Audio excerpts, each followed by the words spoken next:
Just a reminder to subscribe, and live show tickets are on sale now. Enjoy the episode, guys. Are you ready for this? Dun dun dun dun dun dun dun dun dun dun. I don't want to see no yawns, Justin. It might be 11, but we're ready to dive in.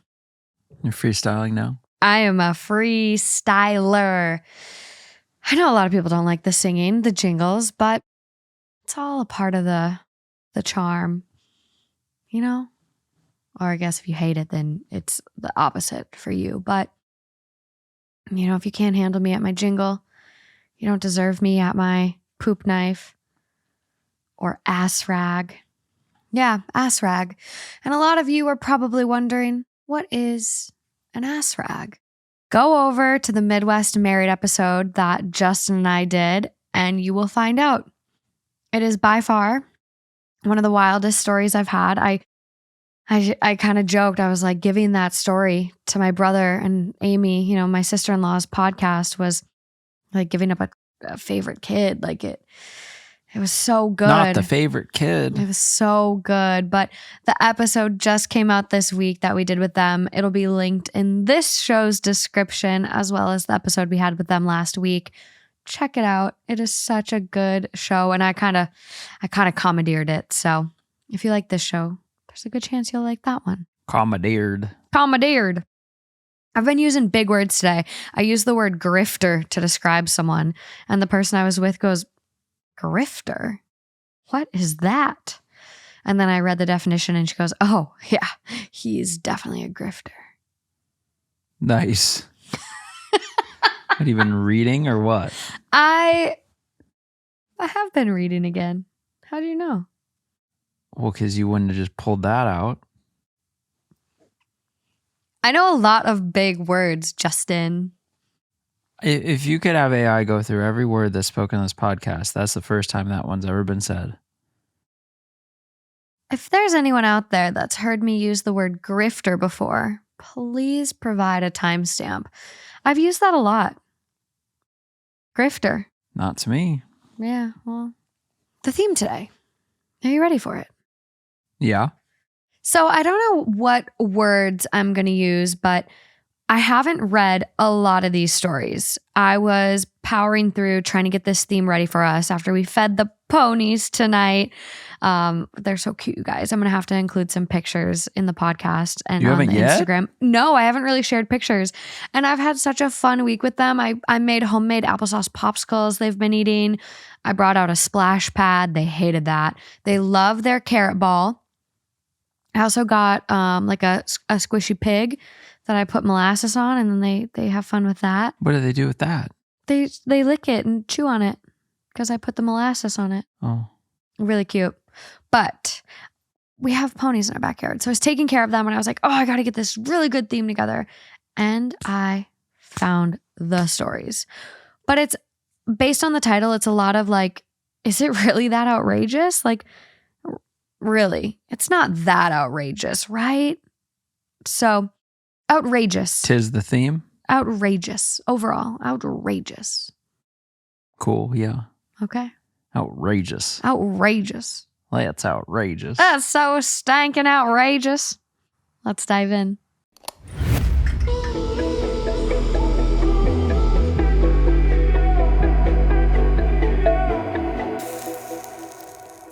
Okay, our first story this week. It's coming from our very own Two Hot Takes subreddit. It is only a day old, coming from Tricky Interactions. It is titled, I lost respect for my fiance and want to break up with her after she panicked during a house fire a couple of nights ago. Hi, everyone. I'm really struggling with something that happened recently and need some outside perspective. A couple of nights ago, there was a house fire that started in our kitchen. My fiance, my sister, and I were all home at the time. The smoke alarms woke all of us up. When I woke up, I yelled for my fiance and my sister to wake up and told them we needed to get out. My sister has always been quick to respond in emergencies. She grabbed a wet towel to cover her face and ran to help me.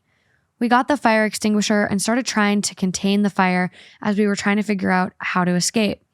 But my fiance, on the other hand, completely panicked. She started crying and screaming that we were going to die and that we were trapped. I tried to calm her down and get her to help us, but she was just panicking too much and she was just not acting rationally. My sister saw my fiance's panic and she pretty much took charge. She told me to handle the fire while she got my fiance out of the house. My sister pulled her to safety and called 911. Once I got the fire under control enough to safely leave, I joined them outside. But seeing my fiance react that way really disappointed me.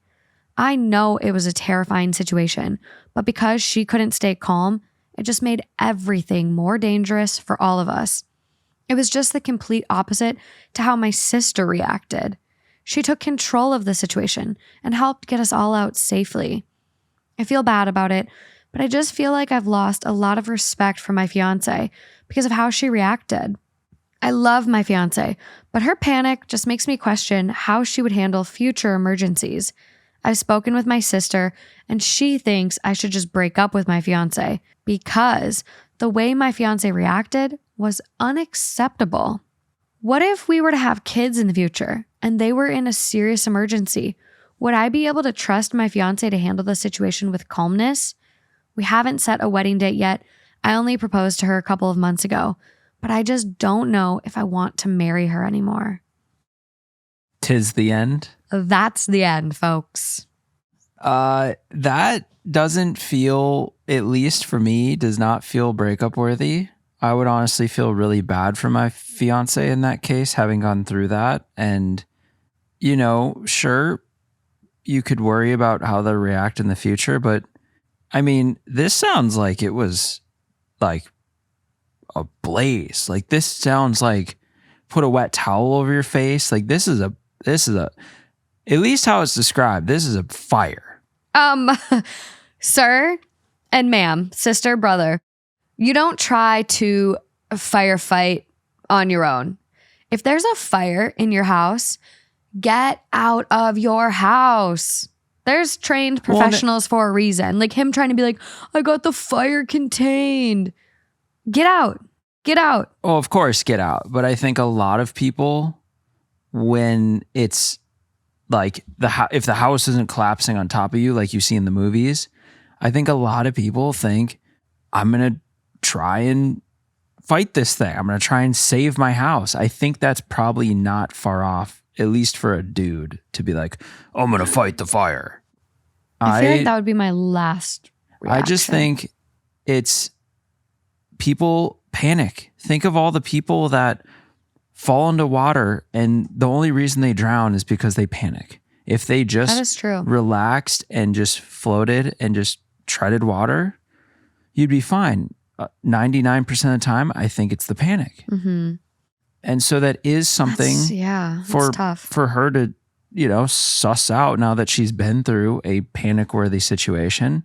But for that to take your relationship out and your bond, and it's essentially giving you that big of an ick, that's kind of what it feels like, to where you're done, then maybe be done. If that's all it's going to take for you guys to be done, then get it over with. Because I don't see you guys making it through other tough things. No. Not just her reaction to a justifiable panic moment, but it seems like anything that she could do wrong or that gets difficult, it's going to be like, yep, we haven't set a date yet, so I think I'm out. Like, just do it if that's your perspective on this person. Yeah. Well, and it's like, I would be scared if I got woken up in the middle of the night and all of a sudden there's a fire I can't see. Yeah, I might say like, oh my God, are we going to be able to get out? Like, I'm scared. Like, I think everyone's first reaction is to kind of like react in some way. But what I find really weird is like, he's getting obsessed with my sister. Why is your sister's opinion about breaking up with your fiance more valid and like you'll listen to that more than your own feelings? And it was like out of nowhere. It's like, I talked to my sister and she just said, yeah, you guys should break up. My sister was the hero. She saved us that day, and I fought the fire. My fiance just dragged us down. Which, like, yay, great for your sister that she can calmly, rationally handle a fire and an emergency situation. That's great. But you can't marry your sister. This isn't Game of Thrones. It's not House of the Dragon. Like, it's true. You know, you're not a Targaryen. Like, you can't marry your sister, dude. So maybe evaluate your own feelings and talk to your fiance versus listen to your sister's opinion on breaking up. Well, I just don't think that should kill your relationship. Who can predict how they're going to react in something like that? No one. No one can. What mentally prepares you for that unless you're a firefighter or unless you've been through very traumatic things like this? I'm sure even firefighters get scared, but they're trained. But a firefighter, I feel like, is one that would have a better chance of waking up and being like, okay, here's what we do. Instead of being like, oh my God, we're all going to die. You know? Which there's no shame in being the, oh my God, we're all going to die person. But that's also something to work on. Where when crazy things happen, take a breath and think logically, because the people who panic are often the ones who die. The problem for me, there's always some shit I'm going to have to grab, you know? I'm not a wake up in a fire and blast out the back door kind of guy. I'm making a pit stop and I'm grabbing a couple things and then I'm outside. I wish you have time. No. That's why I sleep with it. Like, it's specific, like jewelry. It's specific things that are very sentimental that cannot be replaced by insurance or anything. That's why I sleep with certain things literally right by my head. It is smart. On the nightstand. It is pretty smart. And I'm taking the time to go, grabbing that shit and I'm out. Yeah. You know, I'm not going to lose my life over it, but I'll take, 1% more risk to grab them. Okay. I always think about that on the planes when they're like, and as a flight attendant, I went through this, but when they're like, do not grab anything in case of an emergency, proceed to the exit. And I'm like, but my purse would be easy. It's right there. It wouldn't affect egress. It just goes on my little body. God, I would have such a hard time not putting on my backpack. I always think about that. Dude, this thing has my life on it. It usually has 2 to 3 episodes of Two Hot Takes on it at a time. Like, my computer, it has everything. When I used to carry that hard drive that has all my pictures from like the last 15 years. That's risky. We got to get a fireproof safe. Well, I doubled up. So now I have hard drives in different locations, but I used to carry it and it would fly with me. And I'm grabbing that thing before I get off. Yeah. Yeah. Top comment on this one. At least she didn't lock you in the house with the fire, like that guy that locked his wife and nibblings in their yard with a vicious dog. Next one down also talks about it. It was his wife and his nephews, not even the wife's family members. That was beyond forgivable. But this story, does this remind anyone of that story we had a while ago where the guy was on a boat with his friends and they got stuck in a storm and his fiance was like on the boat panicking the whole time, like screaming the entire time, like, we're gonna die, we're gonna die. I mean, see, that doesn't help anything. I agree. Like, that's not cool. Yeah. But it'd be like, let's talk about this and try to not react this way in the future. Yeah. But I wouldn't look at you and be like, sorry, I'm calling it off. That seems like love is so fragile in that sense. It's too fragile to where the foundation of your relationship doesn't seem very strong. Yeah. I mean, in that, I get it. But what happened on the boat? I think they broke up. We're going to have to look that up. Huh. I feel like you'd be pretty good in panic scenario. I sometimes freeze, but other times I'm like quick with momentarily? It. Yeah. And then other times I'm pretty quick with it.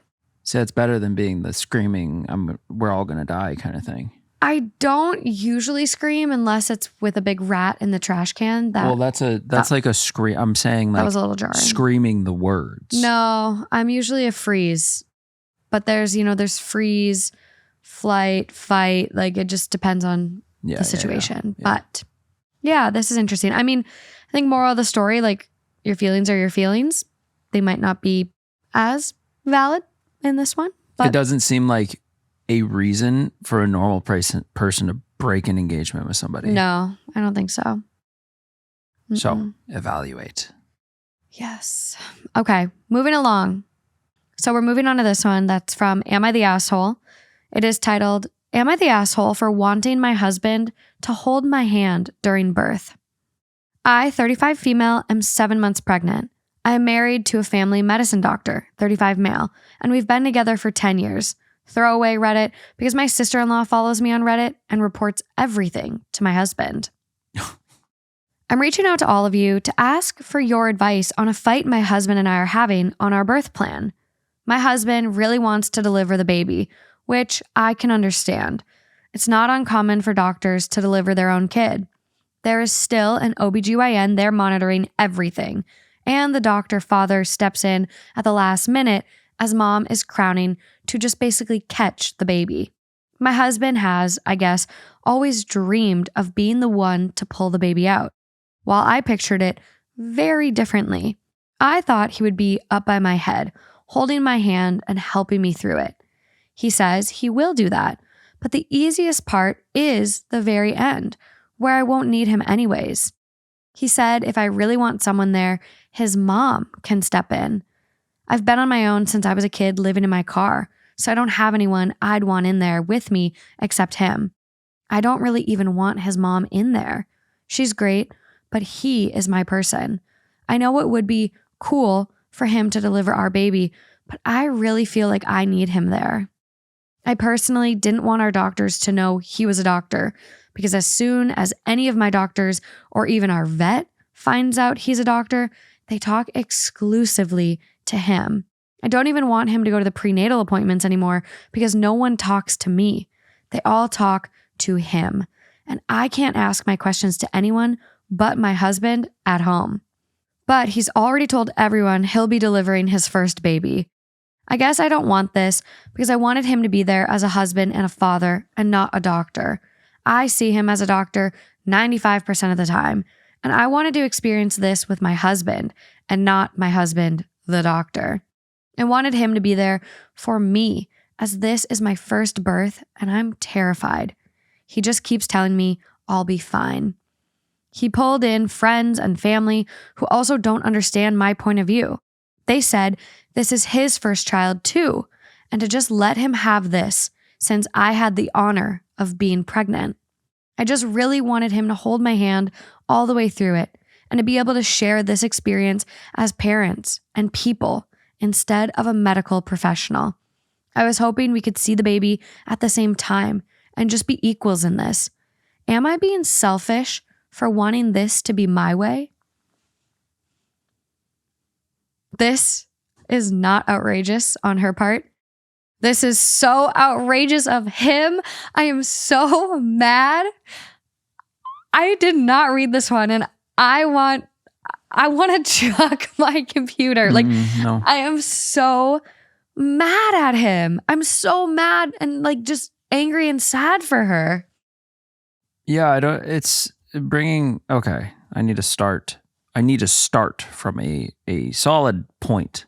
Am I selfish for wanting this to be my way? No. Because no matter what, there's no debate. Whatever the person who's carrying the child and going through the birth of the child says, wants, anything, that's the word. That is the law of the land. Anything else is just like noise in the background. It doesn't matter. I get you're all hoity-toity, oh, I'm a doctor, I've done this a million times. I'm going to do it for our kid. And my friends and all my family think the same thing. You'll be fine. Who fucking cares? You're not the one pushing out the kid. Mm-mm. She's terrified. She needs you there the entire time, not just 95% of the time. And then you're going to run down there and be like, I'll catch him. Give it up.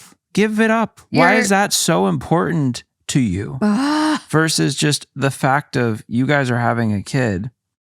She's the one going through it, and there's certain needs she has. And you just can't get over yourself to support her and fulfill those needs. It's baffling to me because I get like maybe it's an ego thing, but like him being like, oh, well, I'm gonna go down there when, it's the easy part comes. The hard part will be over. I'm just gonna, you're crowning, I'll catch the baby. You're an internal medicine doctor. Yeah, maybe you had a rotation in OBGYN or obstetrics or whatever. You're also not her doctor. You're her husband. Okay? And everyone's saying, oh, this line really pissed me off. This one especially.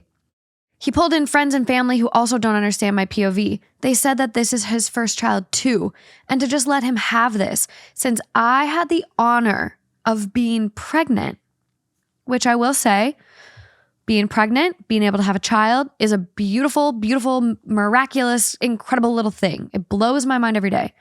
But the honor... It's the context, though. It's the way they're implying, like, if I could have Justin be pregnant, I would do it 1,000,000 times over. I would give up my pinkies, maybe a toe or two for you to be pregnant instead of me. We're clapping.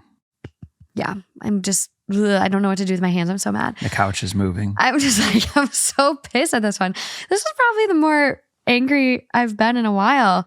And I'm sad that like, she doesn't have anyone in her corner. He pulled in family and friends and is like, oh, well, my mom can step in and be there. Your mom isn't you. You're my partner. I don't want your mom. I don't have anyone. I don't have a mom.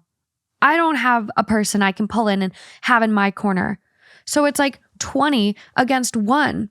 And the one's opinion, like you said, is all that matters.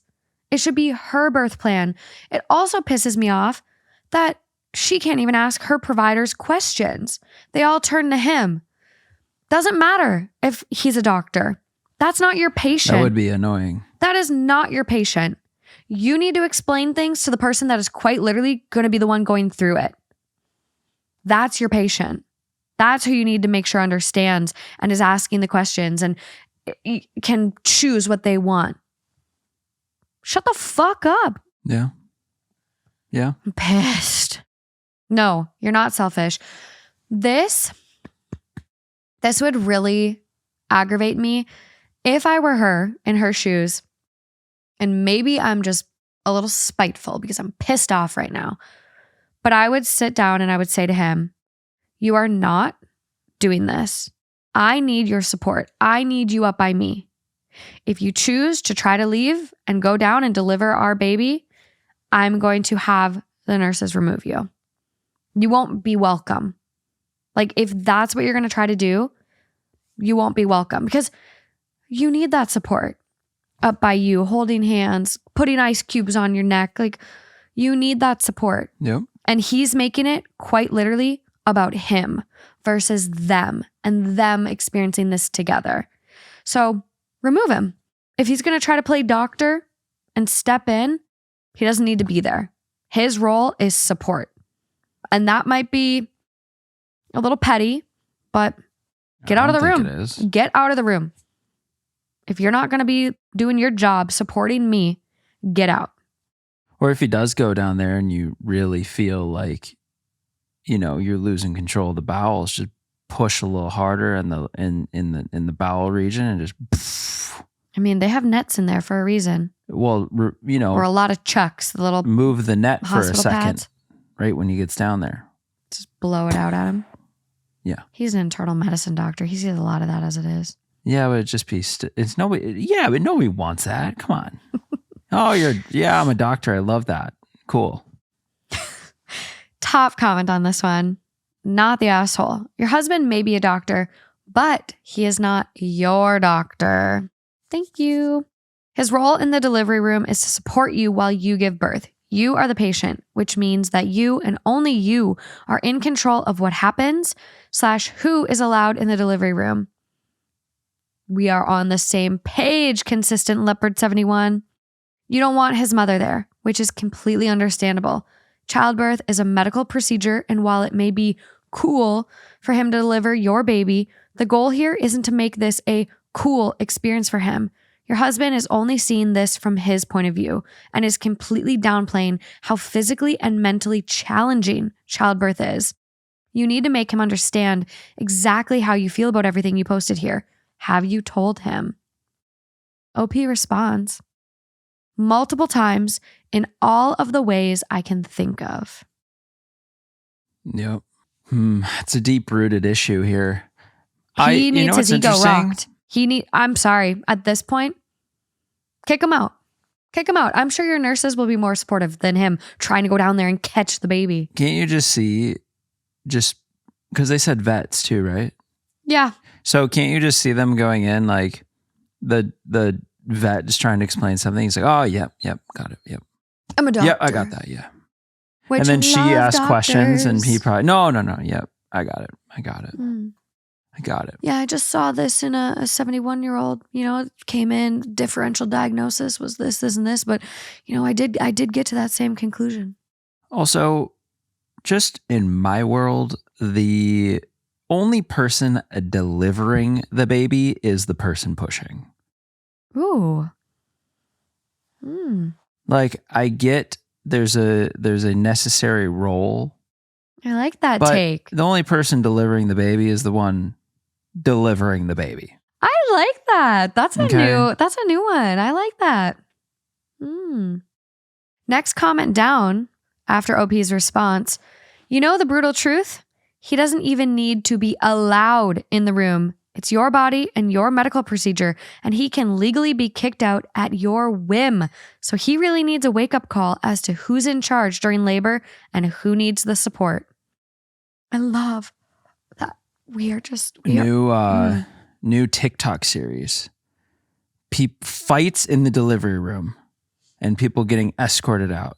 Dude, I've seen some of the most ridiculous videos on TikTok. There's one where this husband was sleeping the entire time of her labor. Where are you seeing this? TikTok. She posted a video.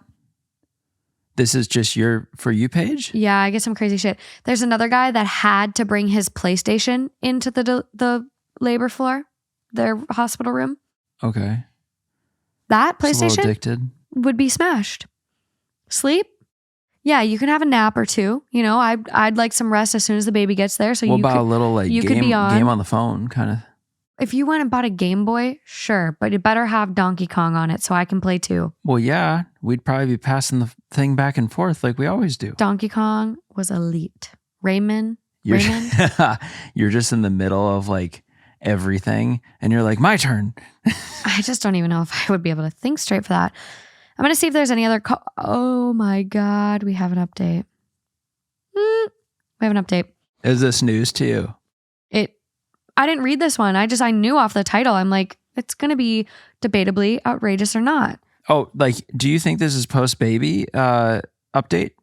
It doesn't look like it. Oh. No. But I'm going to get into some of the older comments first. Okay. So someone quotes OP and goes, he pulled in family friends who also don't understand my POV, blah, blah, blah, blah, blah. Who are these people? And why does everyone defer to your husband this way? Your request is totally reasonable, and your husband's lack of understanding is pretty glaring, not the asshole. His mom, sisters, and our really close friends that I guess are technically more his friends than mine. I haven't brought it up to my friends because I'm just not comfortable having our friends weigh into our relationship the way he is. I think his mom just likes his plan because it pulls her into the room, which I attempted to veto early on. I do love her so much, but I wanted this to be our experience. Fair. Someone goes, what do you mean you attempted to veto? It's your birth. Every single attending is optional, including your husband. Yeah. The only one that has to be there is you, the nurses, and your doctor. Literally, you need to start saying no outright. No, your mother will not be in the room with us. No, the opinions of others do not matter here. What I want matters here. No, I need you to hold my hand and support me, not make this about you. They have a bunch of other examples that are really great. So put your foot down. You do not have to go along with this because everyone else is talking over you. Not the asshole for expecting your husband to be a husband and not a narcissist. That person really popped off. Yeah. Really popped off. Well, that was all one thing there. Yeah. Oh, okay. I thought those were just rapid fires, but no. So do you just have a temporary doctor for pregnancy and birth? Yeah. I'm not really sure how it works. It's not your regular doctor. It's like one that you acquire come pregnancy, and then they also are through delivery, or? Well, it depends, because I know my gynecologist, the one that I see, once a year, she also does labor and delivery. So you could Yes, she could follow me through my pregnancy and birth. Like it could be her, but I know some other people will find a more specific doctor than just their gyno. I think it depends on your specific healthcare provider or what you want. Like some people want a doula and a hospital. Like there's so many different ways you can create a birth plan, and your gyno might be at like their own private practice, but you want to deliver in more of like a hospital birth center. So then you would have to switch to a provider that works within the center you want to give birth at. Ooh, so you couldn't like a la carte your doctor into a different... There's some medical groups that will partner. It just depends. But it's very like, this is our turf kind of thing. It depends. Healthcare is just, it's so, from my understanding, which is limited in terms of obstetrics and all of labor and delivery and all of that. Yeah. It really depends. Like it's a crazy little world. There's just so many different things. Tis. Yeah, we need our labor and delivery NICU people chiming in. I know there's a lot of you out there. I just met, the last show we had was someone that actually worked in a NICU. When are people going to start flipping back onto all fours to give birth? There's a lot of people that do, actually. There's a lot of people that will bounce on balls up until the last second. Like a workout ball? Like a It helps. Yoga ball. Is that what they are? Yoga? Yeah. Well, basically. No, they're used for like a lot of ab exercises, I guess. I don't know what they're called. I'm blanking. Balls? No, the big one. I just call them balls. But there is another comment. Not the asshole, but you both have visions of how your baby will be born. So you need to talk it out. Chances are the very last part of the birth, you're not going to be holding hands. He's going to be with you in the delivery room either way, but this is something the two of you need to resolve. It's not enough to say, I want. Find a compromise. For example, if he holds your hand the entire time you are in labor and only steps in as doctor for a few minutes of actual birth, would you both have a win? Focus on having a healthy baby and creating a family instead of on scenes you've created in your imagination. And that applies to both of you. No. Did you listen to what OP was saying? It doesn't matter if they listened. That's literally what he wants to do, but it's not what OP wants for their birth plan. Yeah. OP says, I don't see that as a compromise. That's exactly what he wants to happen. But the entire birthing process is incredibly emotional and exhausting.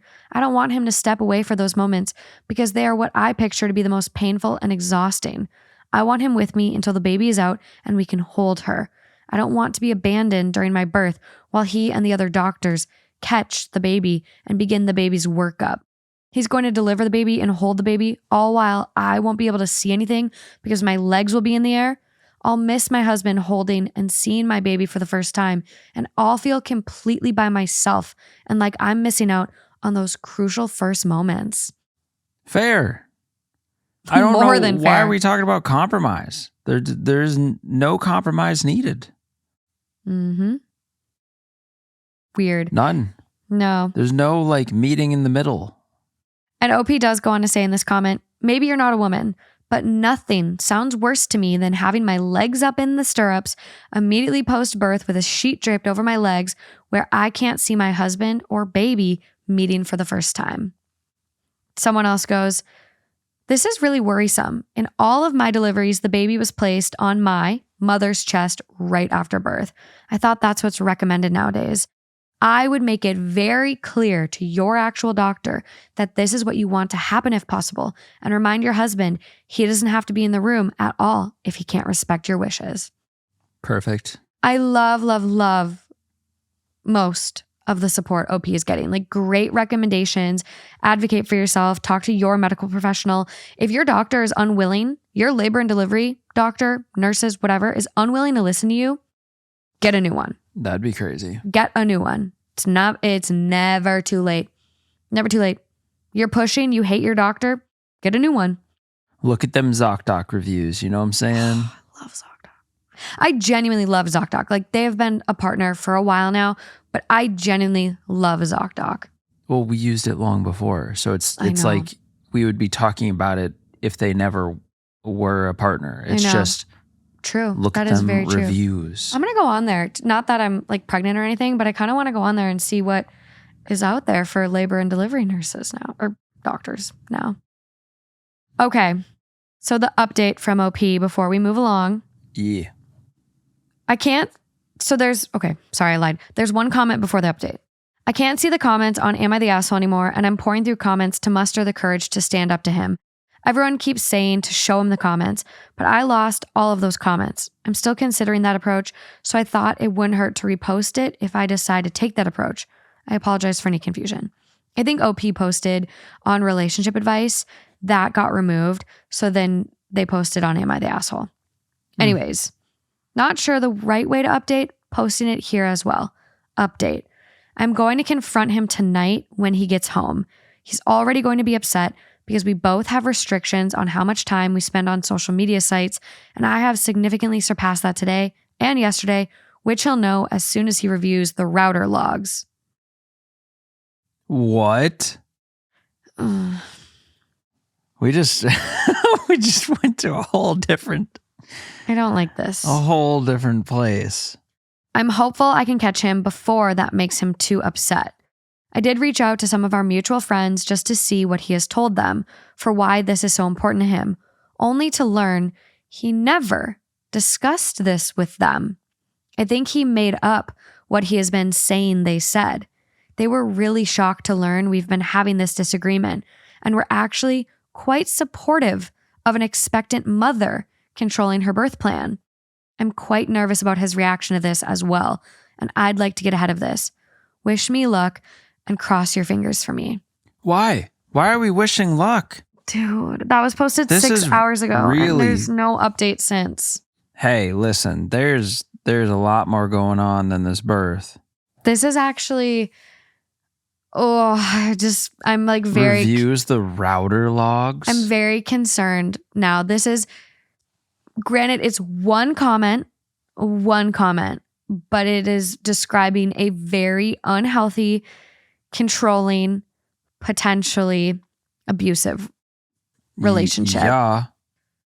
Lying and saying, oh, our friends I said this and that.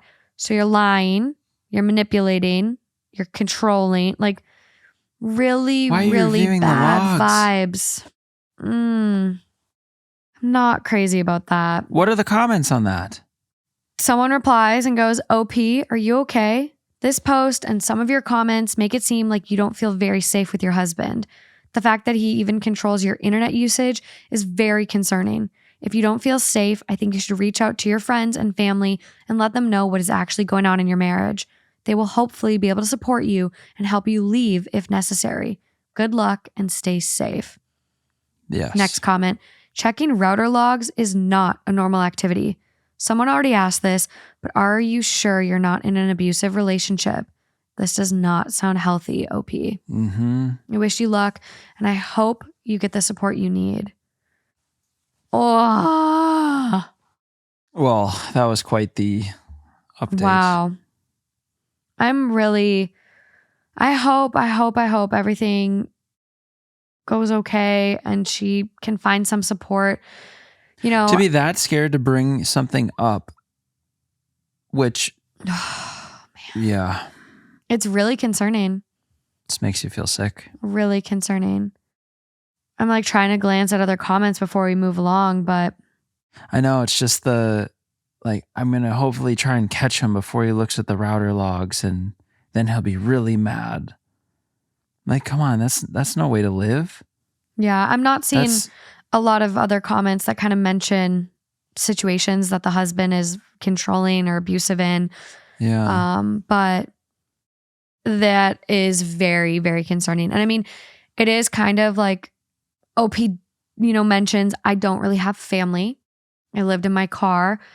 So it's kind of like if he is controlling and abusive, it's like I don't know what like the correct way to put this, but he almost found the perfect victim. An easy target. She doesn't have family.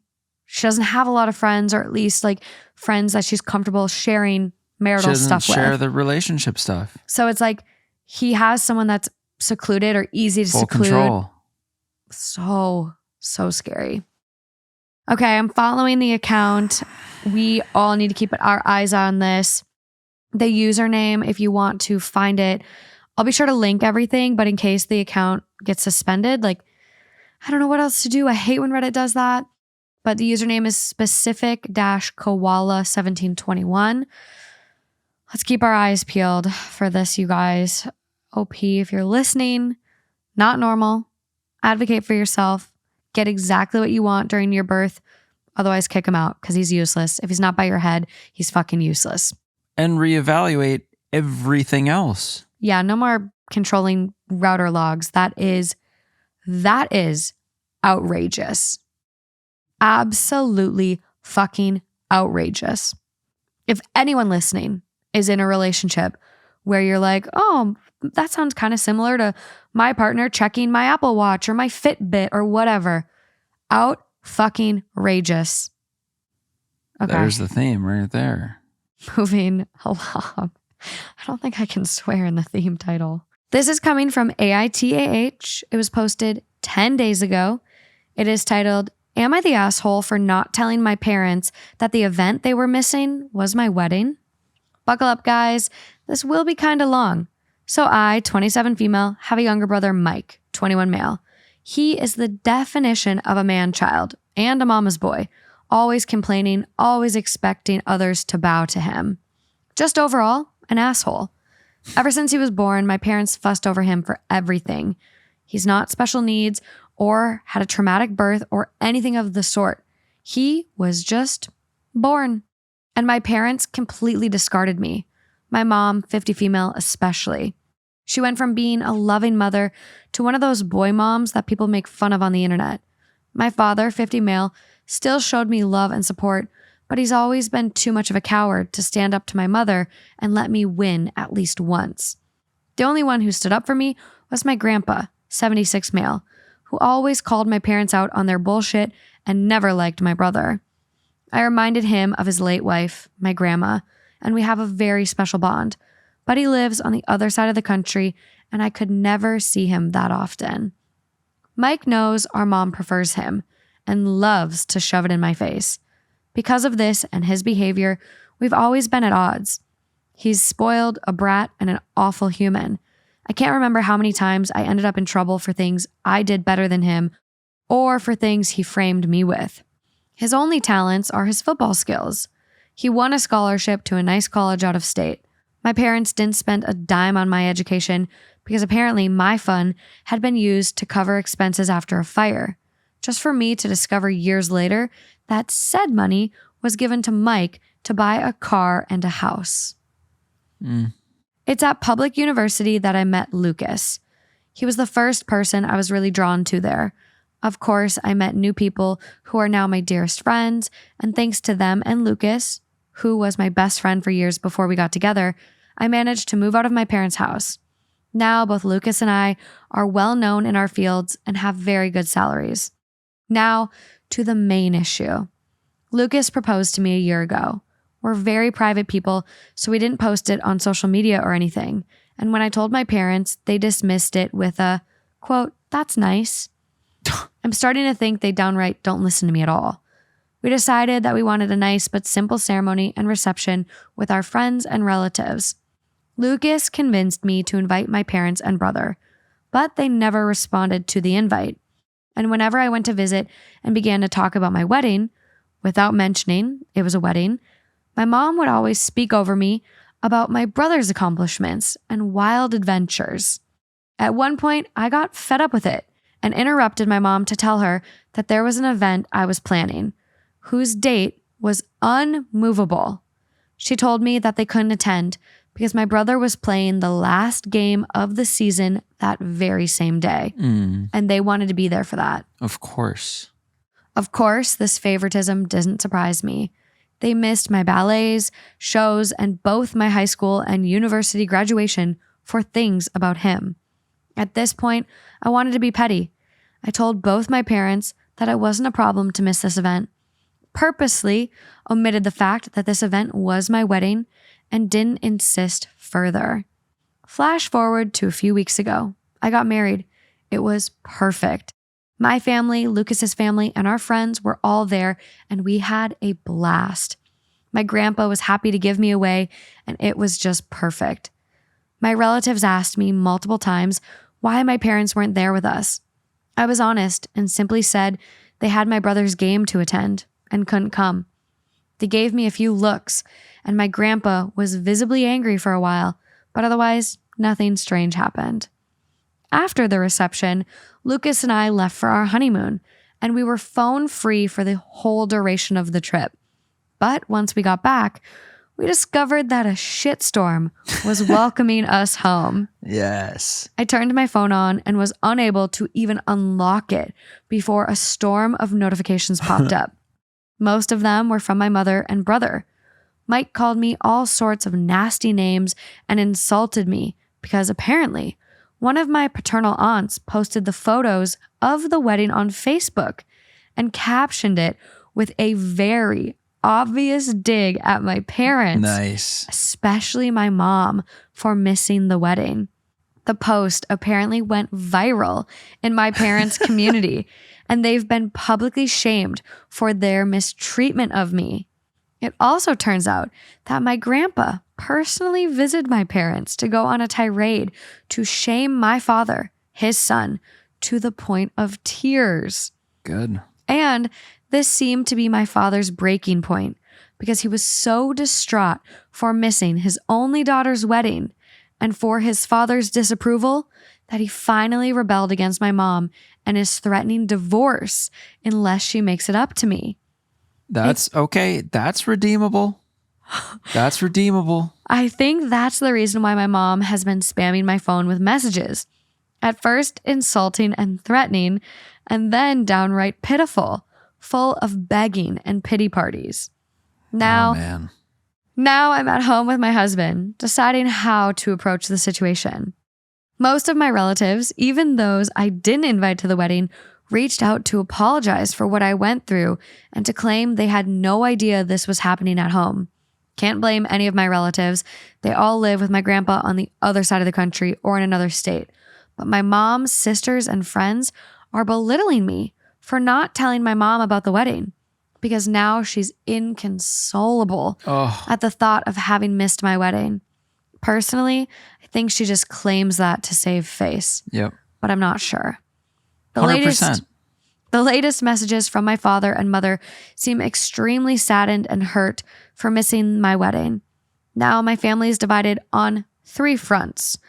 The majority, who is sticking to my side, my maternal aunts shaming me for hurting my mom's feelings, and my maternal grandparents who are adamant that I forgive my mom in light of her, quote, atonement. My best friends are telling me not to listen to them. So Reddit, am I the asshole? No. And you know what one line makes that ever so clear? The wedding was perfect.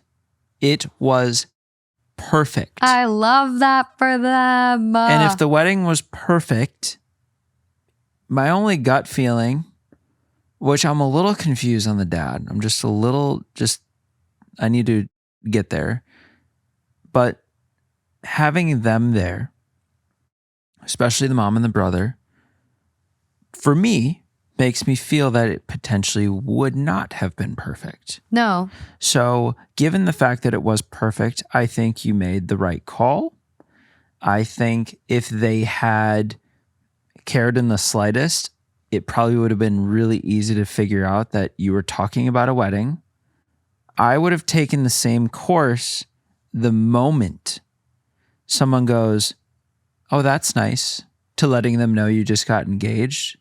From a parent to say that, I probably would have done the same thing. It's a very odd response. You dangle the carrot just a little bit to say, hey, I know you want to keep talking about my brother. I'm planning this thing. The date is unchangeable. If you ask me one simple question, you can figure out what this event is. What event are you planning? Do I need to literally bring you a light up sign, neon, that says, I'm getting married? I don't think it would have mattered. I don't think it would have either. And so this... She sent out formal invitations. Yeah. No, I know. She played it so perfectly. I think your now husband was correct in saying, send the invite. Because now, where you're at right now, you did absolutely nothing wrong. You sent the invites. You were vague when you were talking about it. I would too. You're seeing if they care even the slightest bit. Yeah. Now on to the dad. I've seen, not necessarily in like my family, but I've seen with friends, and there are families where the dad will be so wrapped up in whatever the situation is with the mom being like controlling everything and just kind of have given up. And I can see how, it's still, you're not forgiven for not being at the wedding, but the fact that you are now finally taking that stance, it's just hard after so many years of going along with it, right? When someone goes along, when it's clearly wrong, like favoring the brother, we're going to games where, your graduation doesn't matter because he's got a game, or he wants us to come over for dinner or something. I can imagine it's something stupid like that. The fact that he's taking a stance gives the relationship between her and her father some hope. Mm-hmm. There's something redeemable. Yes, you missed my wedding. Yes, you missed most of my life and all these important things. But I'm willing to, at least, like, if this were me, I'd be willing to have some kind of relationship in the future. There's a sliver of hope with it. There is. Not saying the rest is forgotten. But God, is it just poetic justice what's happening with the mom? And the fact that they went on the honeymoon and did a phones free. I love that. It's literally like their phones, if someone in the family had died, like they wouldn't have known. Like they went off the grid. This is so satisfying. And then to turn the phone on and just boom, boom, boom, boom, boom, boom, boom, like all that. So satisfying. It's just now on to the how to proceed. I think you just go on living your life. You let them demonstrate they're sorry or they care about you in the efforts they make going forward. There's nothing they can do to remedy missing the wedding. It is what it is. It doesn't matter because you had such a great time. But you say to them, if you want to work on our relationship and you're truly sorry, make an effort going forward. Ask me out to lunch. Get involved in my life. Ask me about me. If I have something important come up, be there to show support for me. That's how you work on this going forward. That's how you show you're worthy of forgiveness. But otherwise, there's not much left to say. Our relationship is what it is because of actions you've taken. We're not close. You've treated me like garbage. You've prioritized my brother over me when it didn't need to be like that. You could have loved us both equally. You could have shown up for both of us equally. But instead, you missed high school graduation, college graduation, and now my wedding. For a game. For the last game of the season. Oh. So, you know what I think? Stupid. I think the mom and the brother are only so just beside themselves, inconsolable, inconsolable, because... No, they're not. You know why? But you know why they're like that right now? Because they look like shit to the public opinion. Everyone else's opinion. The dad. So my gut feeling is, for the next at least a little bit of time, I would go radio silence.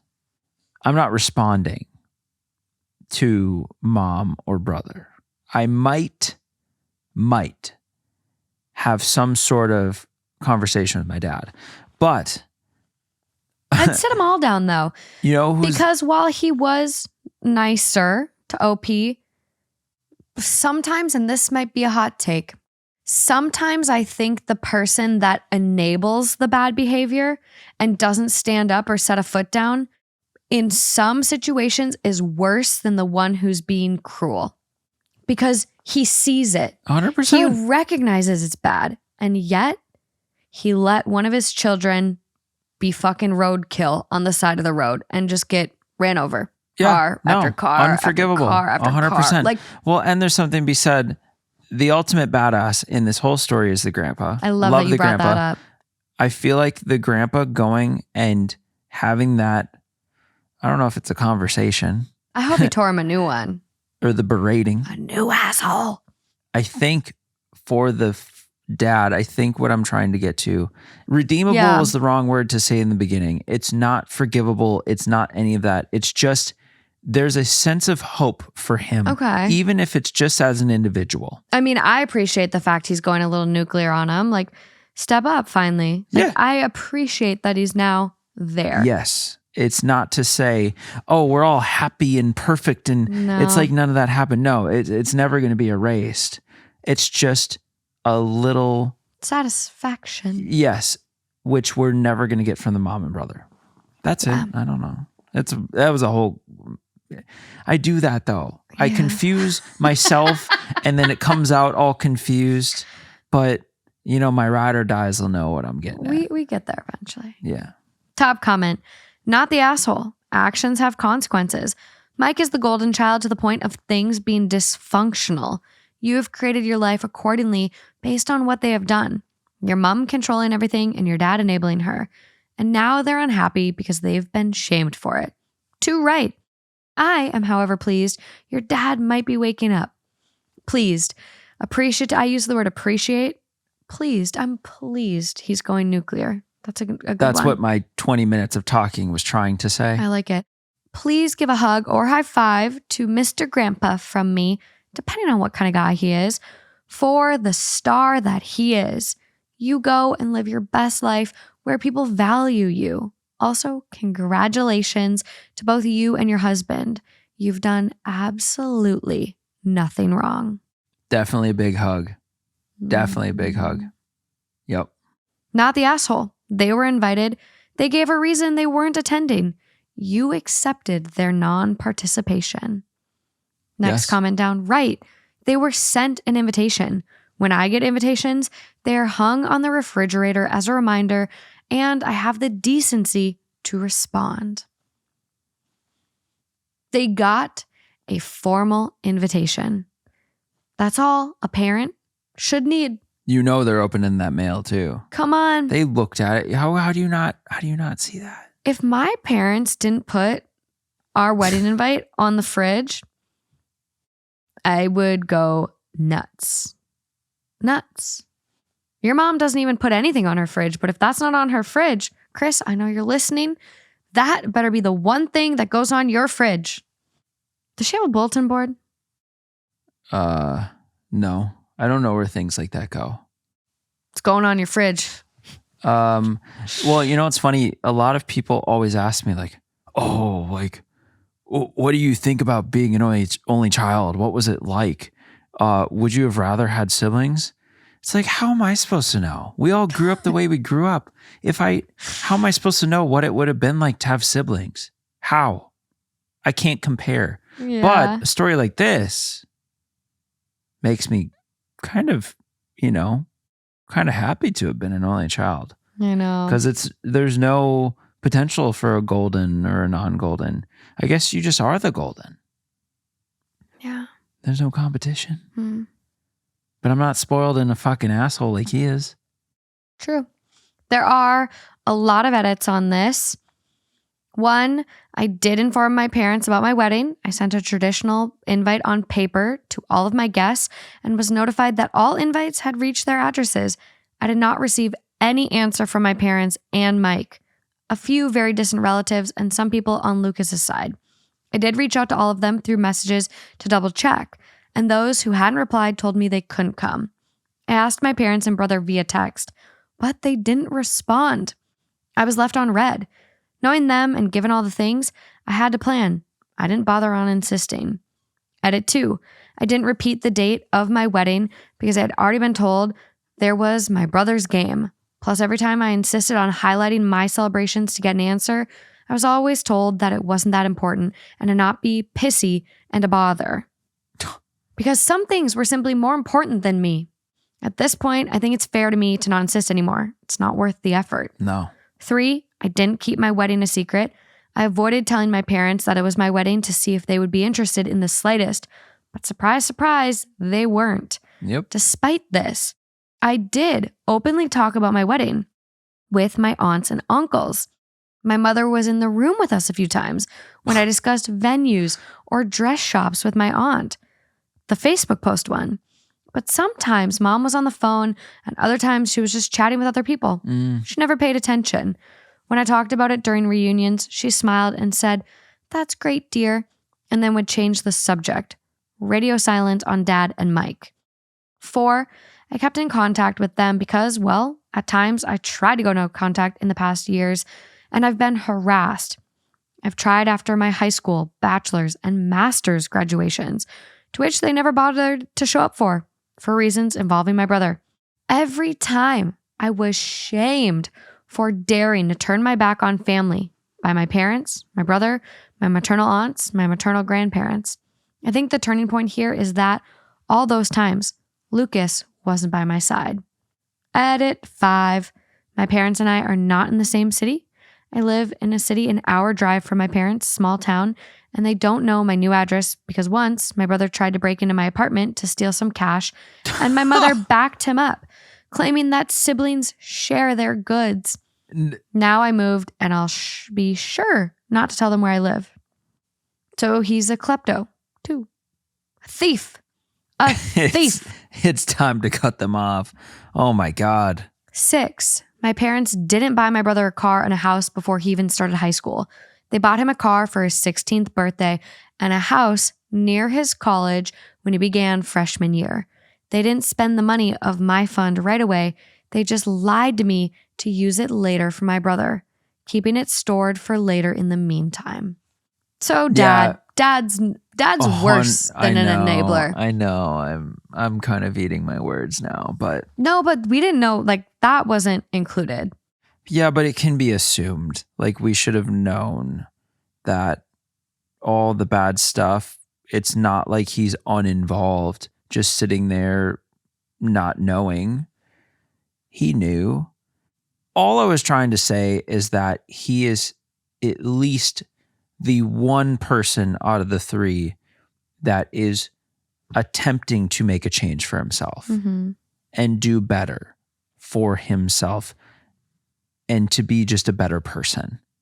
Not that it changes anything about him and her's relationship. He's the only one that really has a chance to become a better person. Well, guess what? We have an update. I did not know this existed, and it was posted only 10 hours ago. So, update. First of all, I want to thank all of those who are interested in my story and those who wished me and my husband a happy life. I'm beyond grateful for your messages. To those who believed my story was fake, I want to say that I'm happy your family life is better than mine, to the point of thinking that my reality was a fantasy. But I would appreciate it if you stopped harassing me in my DMs, claiming that I'm writing a fake story for attention. If I've missed a few details in the original post, it's because I was overwhelmed and crying my eyes out because of my family's harassment. You're not forced to read my story or think it's true, but I think keeping the smallest amount of decency would be nice. Oh, and before diving into the update, let me clarify a few things. 1, yes, the invitation specifically stated it was a wedding. There's no excuse. 2, my maternal side of the family didn't come to the wedding. I'm sorry, I didn't make that clear in the original post. Most of them were busy, and the others just gave me excuses to send a gift, but not come. That's it. Don't ask me why they didn't discuss my wedding with my mom. It's not like I live in their brains. 3, my mother's atonement is, in fact, that she apologized via text. Oh, atonement. Now on to the update. things have been a little crazy this past week. I got off of Reddit for a couple of days to gather my thoughts. Then I had a lengthy conversation with Lucas about how to proceed. He's been my rock, and I don't think I could ever love him more than I already do. My parents were always a taboo topic, but he hit me with a brutal reality check that I absolutely needed. Nice. We reached the conclusion that the fact I kept in contact all this time, stuck around, and didn't go no contact isn't healthy. I've realized that. The reason I never fully went no contact was that deep down, I just wanted their approval. Even now, for once. Pathetic, I know. Not pathetic, OP. Human. But it's like a drug being with my parents. They can be loving, funny, caring, and warm until they're not. The little love they give makes you crave for more, and you want their approval so badly you destroy yourself for it. But that's enough. I promised myself that things are going to change. I've thought about it and decided to start therapy and to go no contact with all of those who made an issue about this situation. For good this time. After the days dedicated on reflecting on how I feel, I ended up messaging my father to tell him that. If he wanted to talk, I would meet him, Mom, and Mike in a neutral location the following day. He immediately replied and agreed, and we met at the park. My father's sisters and brother accompanied us for damage control. My father looked distraught, and as if he had been crying for a while. My mom looked the same, but I think it was more out of anger and embarrassment. My brother looked annoyed.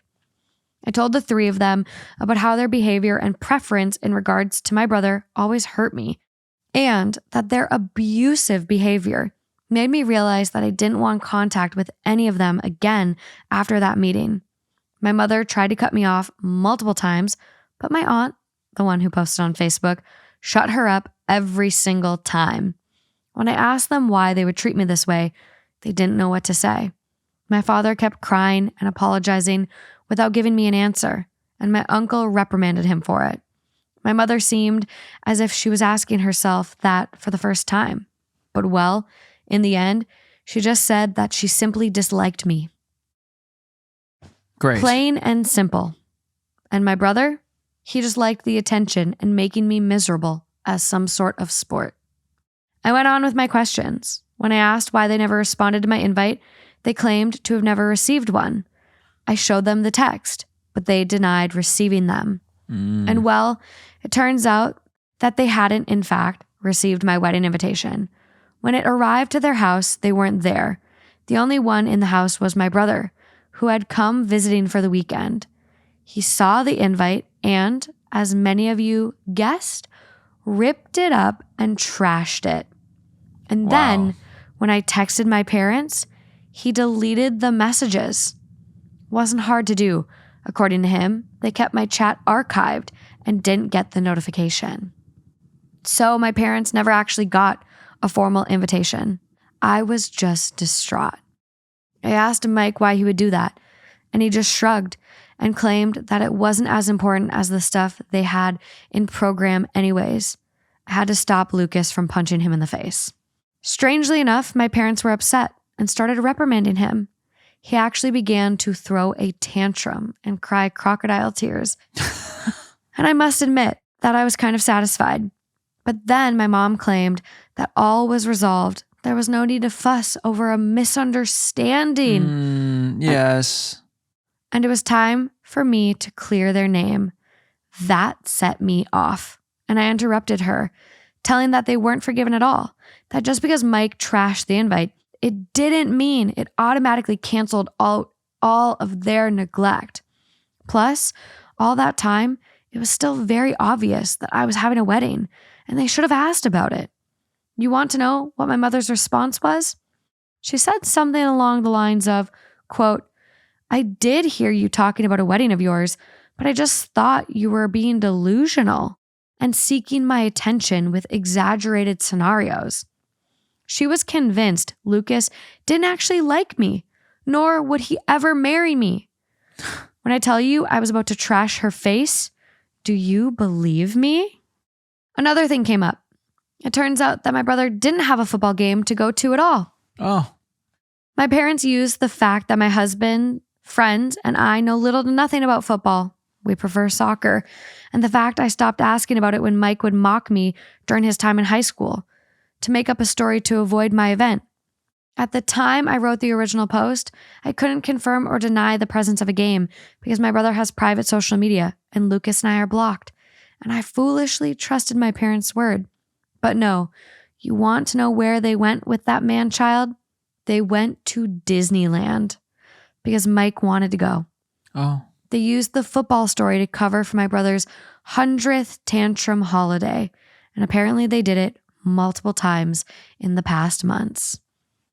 Wow, we're still not done. How do you get there with a kid? By creating a spoiled, rotten, monster sociopath of a child. To rip up your sister's wedding invite, to delete messages, to go to her house and steal money. This dude is off his rocker.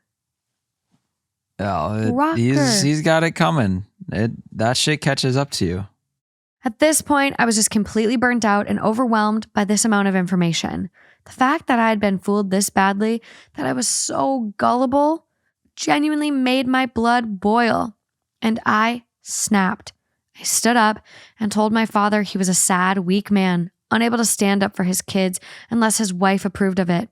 I told my brother he was a little dipshit, a poor excuse of a man that will not accomplish anything in his life, and that he'll always live like the leech that he is, babied to the point of uselessness.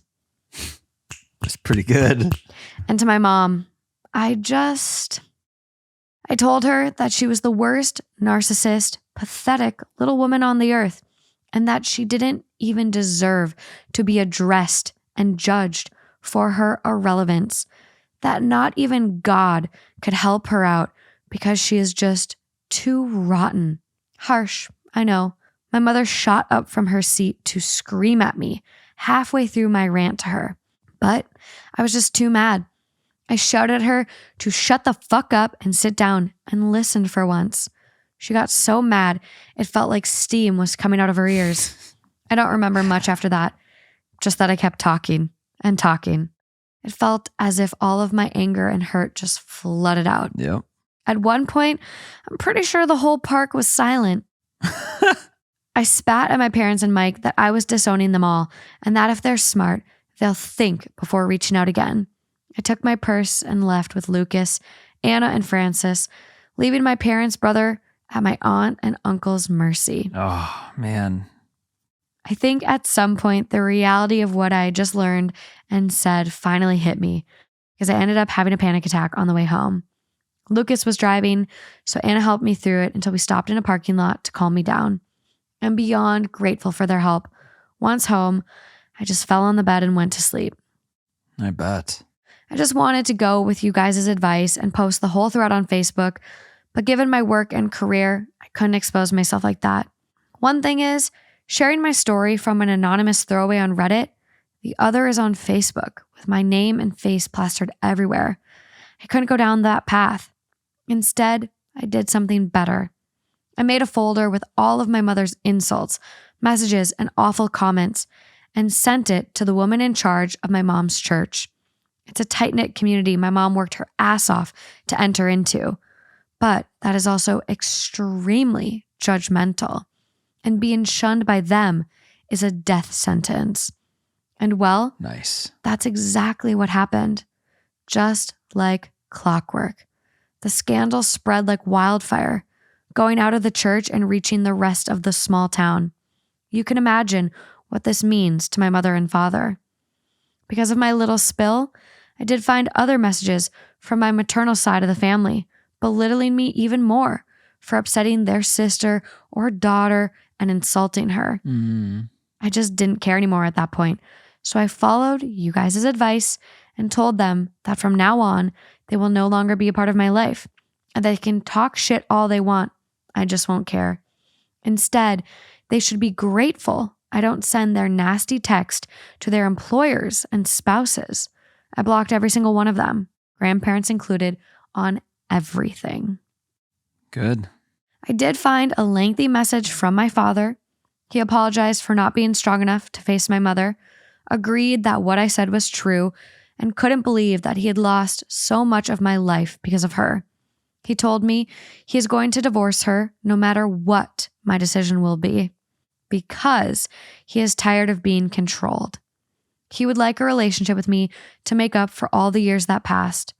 I did reply to him to tell him that as of now, I don't really want to see him or forgive him.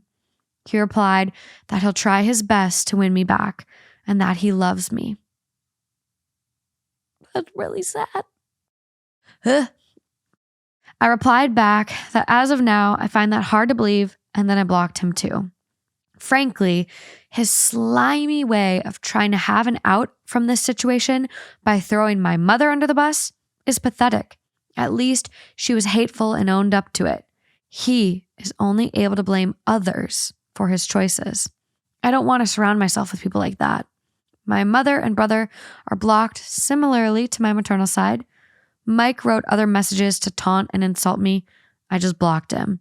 My mother threw herself a pity party for being shunned by her community and for her marriage going into shambles, and I just replied, "Good riddance," before blocking her too. As for my grandpa, he has decided to stay with us for a while, to stick by my side. He really is the best and has read some of your comments.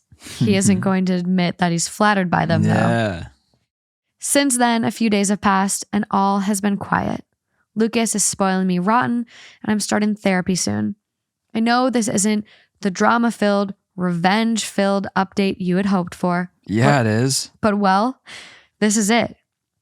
I'll let you know if anything changes or evolves. Thank you so much for the love and support you showed me. I think I'm going to log out now. As for now, goodbye. Happy ending. How is that not the drama-filled update we all wanted? That was very fucking eventful. That's one of the most fulfilling, satisfying updates we've ever had. Am I the only one with like tears in my eyes, though? That's probably one of the best stories and updates that has ever happened on this show. Really? Yes. Holy I know shit. It's not like poop and throw up and whatever. This, though, that's like, I don't know. I felt like it was in a movie. Do you guys agree? Like, do you guys listening? That was some good shit. Top for you? Because I feel very satisfied. I'm very happy for OP. Very sad that she had to go through that. But think about the weight lifted off. This is what she needed. Yeah. This has been 20 some years building up to that. Yeah. And to be able to just let it out. And I know it was shocking. I know it's panic attack, because imagine being so wrapped around that, stuck in that, I don't know, system, that dynamic for so long, and to finally just drop the hammer and let it all out.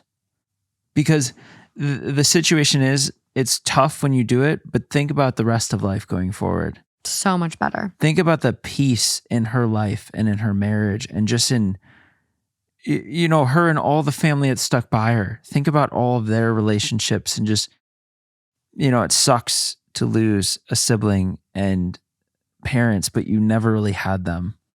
That's true. All they did was suck energy and life out of you. And it's chosen family. And it's chosen family paired with an amazing grandpa. But all of the other family that's stuck by her. And there's a lot of good ones. The other heroes besides the grandpa are the aunts and uncles who were there during, especially the ones stirring the pot on Facebook. Well, yeah, but I'm saying during the park scene. What do we want to call it? The intervention? No, the intervention. Confrontation. It was a confrontation. The reckoning. The park. Okay. Can we call it the reckoning? I like that. During the reckoning, the aunt and uncle, the people who were there, like, nope, motherfucker, you better sit your ass back down and shut up, like that stuff. Yeah. And then the fact that she and Lucas leave, and the aunt and uncles are there. Everything. Imagine being there when she and Lucas walk away. Shitstorm. I'd love to be a fly on the wall. I mean, do you just like... Get your popcorn. Get it. And when they try and talk, can you believe this? You're just kind of like, I mean, what do you expect, bitch? Yeah. Come on. That is absolutely wild. Epic. Just crazy that this stuff is out there. Also, I'm like very confused in the edit. OP was like, it's real, guys. Like, this is not that absurd of a story to be fake. No, but also way too detailed to make up. Yeah. The fact they went to Disneyland. What it had assholes. To be Disneyland. Oh, you missed your daughter's wedding and went to fucking Disneyland.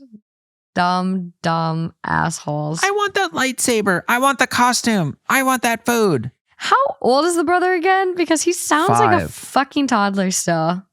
What an idiot. But okay, that was juicy, but we still got a couple more stories to get to. Let's go. Wow. Okay. Potentially lightening the mood a little bit on this next one. Potentially. I haven't read it. I'm just going based on the titles. I really wanted to be a part of this journey with all of us today. I wanted to have a lot of blind reactions. So this is coming from AITA. It is 2 hours old. It is titled, Am I the Asshole for Checking Out of My Relationship After My Wife Said She Wished I Had a Bigger Dick, but we don't always get what we want? My wife, 34 female, and I, 34 male, have been married for 8 years, and we have a 5-year-old son. Over the past few months, my wife and I have occasionally been having arguments on finances. The main argument we've been having is that I want to take our family out on a vacation to a different state, but my wife wants to save up so we can travel abroad next year. Last month, my wife and I were having an argument again about this, and I was telling her a vacation would be really good for our family and our son. We talked back and forth, and I could sense my wife was getting exasperated, but I stood my ground. I told her we could take a vacation now, and we could also go abroad next year. And my wife just lost her cool and said that the finances made that impractical, and that she also wished I had a bigger dick, but in life, we don't always get what we want. That stung me. I am aware I have an average size dick, but I've never had any complaints from anyone on it until now. And to hear it from my wife, it just numbed me. I then checked out of the conversation, and my wife instantly apologized after she said that. I told her it was okay, and then I went to sleep. From the next day on, however, I distanced myself from my wife and just focused on work and my son. My wife tried to initiate a conversation and apologize multiple times, but I usually just ignored her or told her to let it go. I also started eating out, as I did not want to eat my wife's dinner. My wife initiated sex one night, and I told her to get off me. My birthday was a few days ago, and I ignored my wife when she wished me a happy birthday, and when she tried to kiss me. We didn't do anything for my birthday, and when my wife gave me a gift, which was packaged with also a handwritten letter, I told her to return it. I have no idea what was the gift or what was written in the letter, and I really don't care. I am at my limit now, and I know this is not healthy or sustainable. So I have seriously started considering divorce, but I also wanted to get an opinion from the people I trusted most in the world, my 2 siblings. My brother thinks I should at least consider marriage counseling first before proceeding with divorce, as he doesn't think this is worth jumping straight to divorce for.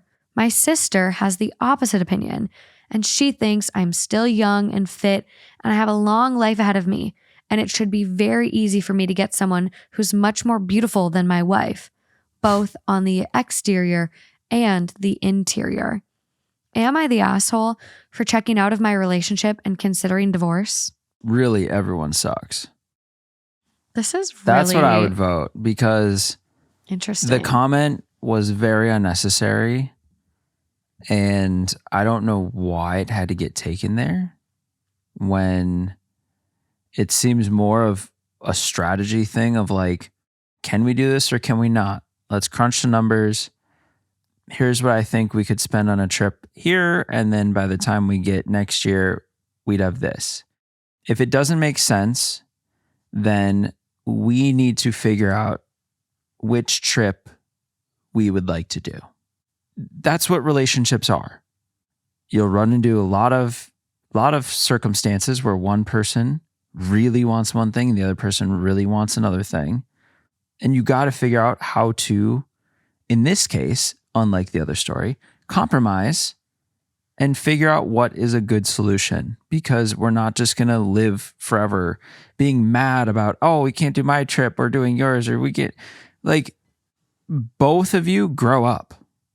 We're going to comment on dick size now that we're married and we have a kid together.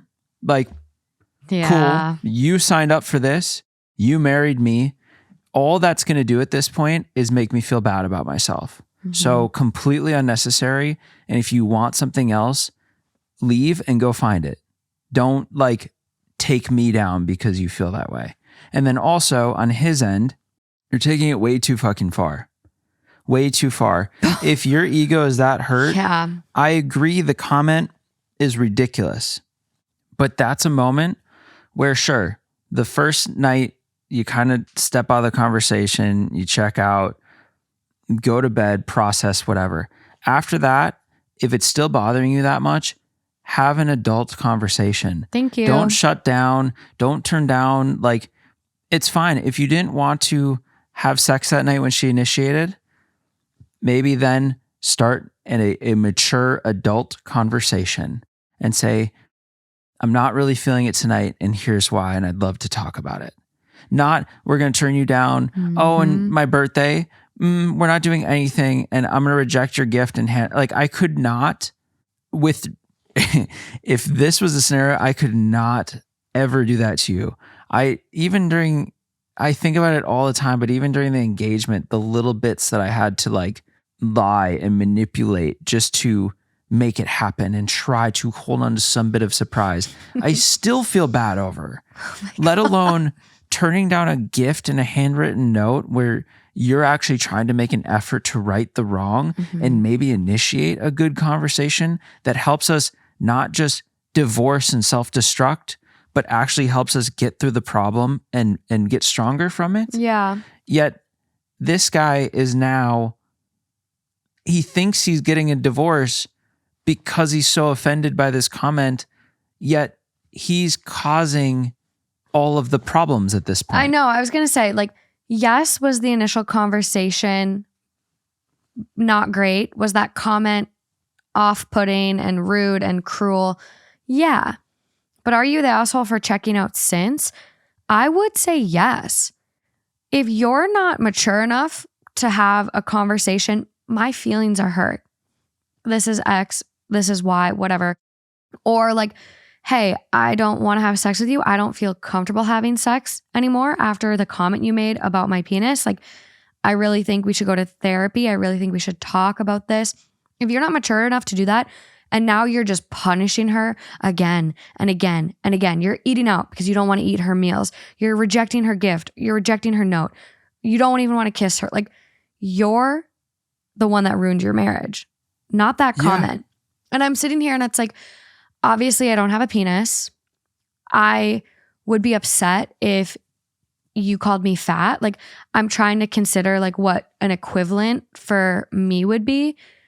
Would that be upsetting? Yeah. But would I go this nuclear over it? Probably not. Like, it feels like, honestly, it'd be like I feel like it's a little more where it's like someone would say like, you're ugly, but I just deal with it.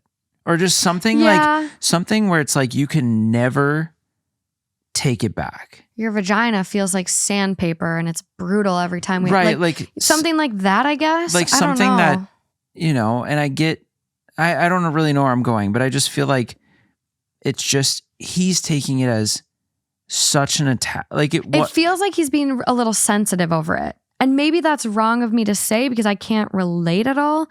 But is your ego that hurt? Well, I mean, growing up as a guy, I know you don't deal with as much of the meanness and the whatever that girls do. I think girls can really get, well, and guys can too. Girls are kind of vicious. Like locker rooms are not. I think girls have a really, really hard time, especially in those transformative years where you just like, girls that I saw just got so mean towards each other. I know. And it just tore each other's like egos and just everyone's sense of confidence away. But I feel like guys were like that in the locker rooms and stuff too. Yeah, but guys do it and then it's more of like a joking thing, at least in my experience. But I just feel I had two high school boyfriends that like really, really both got harassed because of their penises.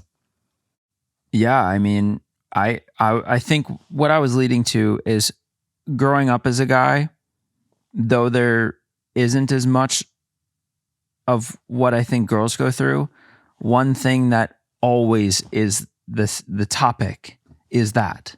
And it's like, oh, you know, small dick, whatever, this, that. It just, that so for some reason you grow up as a guy having, before you really mature, so much of your ego tends to relate to that. Well, and it's like he's taking it so personally. So like maybe honestly like a little boy. Yeah. So maybe me calling him sensitive like isn't fair. Again, I can't really relate, but it feels like it's just a bit nuclear given it's way overreaction. The comment, and she immediately apologized after. But again, terrible comment for her to make. I don't know why that was the first example she thought of. Like, you know, I would love to win the lottery, but we can't always get what we want. I'd love a brand new car, but we can't always get what we want. There's so many other things she could have put in that. So for her to say, dick, like, I wish your dick was bigger, it is really interesting. And I can see why he would be hurt, but not so hurt to then follow up with all of these cruel, punishing reactions and not just having a conversation to try to get back and save your what seemed happy marriage. Well, and if he really can't get over it, stop torturing her. And if that is a big enough hit to you to where you're like, sex will never be the same, and I'll always just think she's just with me and we have a kid now and she's stuck and I'm not providing her the satisfaction she needs. If you're going through that forever and you really think that it was that serious, then you can proceed in other ways to end this marriage instead of just constantly dragging this shit out. Yeah, if you're going to make that decision, then fucking make it. But we're not going to do this forever because this is ridiculous. She had a shitty comment and it was the wrong way to handle it. But this is a just giant overreaction. Yeah. And I'm really trying to put myself there. Like, I don't know a equal equivalent, but like the equivalents that are close to me, like you're fat, you're ugly, you know, insert the typical stuff. I don't think I would react like that for a month. Like the effort to punish someone who you supposedly love and have been with and have a 5-year-old child with, like, yeah, it's too far. A little unhinged. Top comment. The comment itself is an asshole move. But in my opinion, the bigger problem is that she said it in anger, which means she intended it as a weapon to hurt you. Anyone who would do that isn't someone you can feel safe being vulnerable around. If you want to try to stay, then marriage counseling is mandatory, as is individual counseling for her to figure out why her mind even went there in the first place. Any refusal from her on that should be immediate, game over. That said, nothing in your post indicates that you do want to stay, just that you think maybe you should. If you really don't want to stay with her, don't. And that is what I said. Like, I'm very confused why she jumped there. Like, is that something she knew he was insecure about? Or she's just been waiting for a moment to like, oh, I'm going to really get him. But there's so many other things. Like, I wish I could win the lottery, but we don't always get what we want. Like, we can't have both trips, babe. Financially, we can't do it. Well, yeah, that's way more just normal. Oh, I'm so just confused. It was an opportunity to really strike. And maybe that person said it best. Like, it is cruel. She went for the jugular. She really just went in and knew to hit him where it hurts. Right. So to be with someone like that, but I still don't agree with like the punishment for that long. Like, if you're that hurt, communicate, work on it, or be done. Yeah. I don't know. But maybe there's some people out there that would say it's justified. Fight fire with fire a little bit. It's too much fire. There's no comments from OP. The next comment down after the top. Thank you for pointing this out. Words can't be taken back once said out loud. That should always be remembered, even the most heated of arguments. Also, you don't say things you've never thought about before because they don't really pop up out of nowhere in a completely unrelated fight. It's true that you don't say things that you never thought of before, but it's also possible for it not to be personal. Like, I've used lines I've heard in sitcoms during arguments before. I know, embarrassing. It's definitely on the day before I go to sleep real. I wonder where it actually came from for her.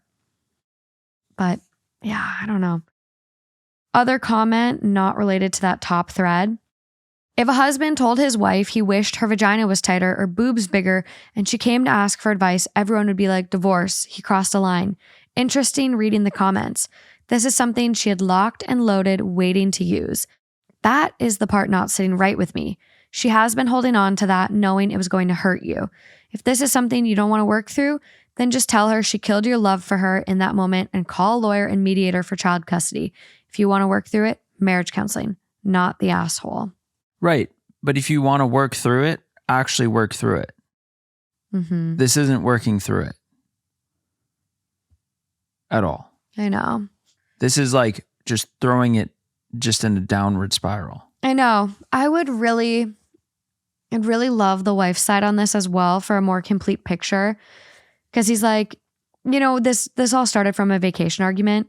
We've had this vacation argument again and again and again. I want to take a trip out of state. She wants to go abroad. Like, I don't know. Maybe this was just like the final straw for her where it was like, please just get it already. Like, I wish you had, like, you know what I mean? Not right. Not right. And if he really wants to leave. It's all over a trip. Don't torture someone in the process. I don't know. I'm really torn. I'm really torn on this one. Yeah. Maybe your initial gut of everyone sucks here is better. Still there. Yeah. Okay. I think I'm on boat. Everyone sucks. This one was hard for me because I did use that comparison. I said, your vagina is like sandpaper and I hate it. Hurts every time we have sex. So you want to do that the rest of your life? Like, what are we gaining here by making any of those comments? Yeah. And I just want to be clear. I don't think he's the asshole for wanting a divorce or wanting to leave. No, but just do it. If you're going to do it, do it. Why are we dragging this out then? I don't like the lack of communication. Yeah. That's what I think. Yeah. Your comments on that one. I'm a little scared for him, guys. I'm a little scared for him, but I'm excited for the conversation we're about to have. Moving along. I'm going to give you a choice on the last one, sir. No need.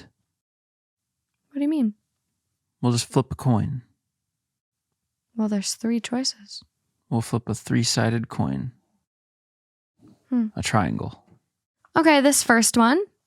It is titled, Am I the asshole for spray painting my neighbor's dog? Second option. My husband's hobby is ruining us. Nope, the dog. Or 3, I forbid my partner from using my bathroom. Nope, the dog. The dog? You're going with the dog? Yeah. Okay. Yeah. Okay. This is coming from Am I the Asshole, posted 1 day ago. Again, am I the asshole for spray painting my neighbor's dog? I, 24 female, live with 2 roommates, 23 female and 24 male, in a small 3-bedroom townhouse. All the houses on my street share walls, forming a row of connected homes. My next door neighbor, 60 female, recently got a Groodle dog, and it's clear she has no interest or training. What the fuck is a Groodle? I'm surprised you don't know. You know all the dogs. Well, it's a fake breed. Oh. It's a mix of a golden retriever and a standard poodle. The Groodle, also known as the golden doodle. Oh, well, okay. Who calls it that? Thank you. The Groodle? My next door neighbor, 60 female, recently got a Groodle dog, and it's clear she has no interest in training or disciplining it properly. About 2 months ago, my roommate found dog poop and a chewed up toy in our backyard. I was baffled as to how the dog got in, but informed my neighbor. She apologized half-heartedly, and I thought that would be the end of it. The very next day, though, more dog poop appeared. For a month, I consistently told my neighbor she needed to keep her dog on her side of the fence because it was almost daily that I found dog poop or some kind of torn up paper, toy, etc. I spent hours trying to find where the dog was getting in, to no success. Finally, I sent one last warning to my neighbor, stating that if I saw her dog in my backyard again, I would spray paint it. It's now obvious this isn't an accident. Every time I've brought it up, my neighbor dismissively claims she's, quote, working on it. But I've never once seen her walk the dog or even leave the house. While I understand she's elderly, adopting a dog you can't properly care for is simply irresponsible and cruel, and I shouldn't have to deal with it. The other day, I found poop in my yard for the third time that week. My roommates and I decided to follow through on our warning. We bought some pink, pet-safe spray dye. Yesterday, I finally caught the dog in my yard. As I distracted it with treats, my roommate sprayed a pink line down its back. This morning, my doorbell rang incessantly. I answered to find my neighbor red-faced and irate with her now pink-streaked dog. She accused me of being cruel and claimed this was animal cruelty. She then had the audacity to say it was unfair because she's old and can't stop the dog from running into my yard. Now I'm torn. Am I the asshole for following through on my warning after months of my neighbor's neglect and disregard for my property? So the yards are just connected. It sounds like there's a fence. It's just one grand yard? It sounds like there's a fence. There's no, OP doesn't have a link to like a picture of the fence. Yeah. I'll see if there's any comments clarifying the fence, but I don't know. Like maybe it's a tiny dog and it's getting through. Well, because like picture our fence, right? We're fairly enclosed in the back. Tall brick fences. If we started finding dog poop just randomly out in the back, that clearly it's not horses, like dog poop. Yeah, it'd be like someone's throwing it over the fence. I would instantly have a camera that's like, okay, motion detected. I'm figuring out how that dog's getting in. And this has gone on for too long. I would install some cameras to not have a simple camera to figure out how. And then when you saw the dog, I just want to know. Well, yeah. And then when you saw the dog in the yard, are you not? I would. You'd just watch I wouldn't it go get out there You'd and watch treats it. And like I would see how it got back. Because I'm picturing someone. If it is a fence, I'm picturing someone lifting the dog over. Okay, go potty. Go potty. Okay, come here. Pick them back up. Yeah. But unless all the yards are just connected, then no. Well, when there's a fence. There's very clearly a fence. So as the dog just hops, like just springs. It's athletic as fuck. Not the point. Dog is shitting in her yard. OP said, I'm going to spray paint your dog if I catch it again. OP spray painted the dog. All right, but she's torn. Is OP the asshole? No, it would have been the asshole if you actually spray painted a dog. But it's pet safe. Yeah. So send the message. When the message clearly isn't being received, you have to find other ways to send the message. Yeah. This for me is totally fine because clearly message was received this time. And no harm, no foul. Yeah, the dog might be pink for a little bit, but there's no health risk or permanency about it. No. Dog don't care. Dog's like out there treats. Sporting and the dog's like, look at me, I'm looking fresh. Yeah. I got this pink stripe. Racing stripe. Yeah. So pinstripe. I think it's fine. I like sometimes pettiness is required in life. Yeah, I'm not opposed to this. Do I think OP could have easily went to Home Depot, Lowe's, Ace Hardware, local hardware store? Maybe start at local if you can, and gotten some chicken wire or, kind of should they plastic. have to though? Shouldn't have to. But if I was dealing with this for months, I would go crazy. I would have to get some thinner stuff to line the slats of my fence so it couldn't get in. So you think he's sneaking through, I guess. I want a picture or a video. I want to see said fence. Same. There isn't one. I checked OP's comments. No clarification on the fence. But dog came back. 60. This old elderly lady is 60. My dad's 65. He's still cruising. Everyone is different. I get that. But I do think OP has a point.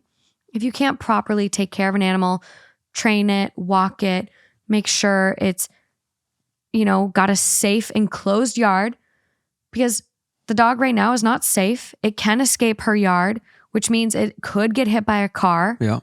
I think OP is teaching this woman a valuable lesson. You got to keep an eye on your dog.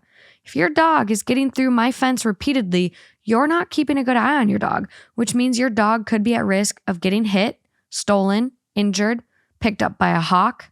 I don't know, but bad things. People do steal dogs. There's a big dog stealing ring, especially special rare breeds. And you're lucky that the only thing that happened to your dog was it got dyed pink a little bit with pet safe dye. Literally. And you clearly, obviously have received what I've been trying to get through to you for months.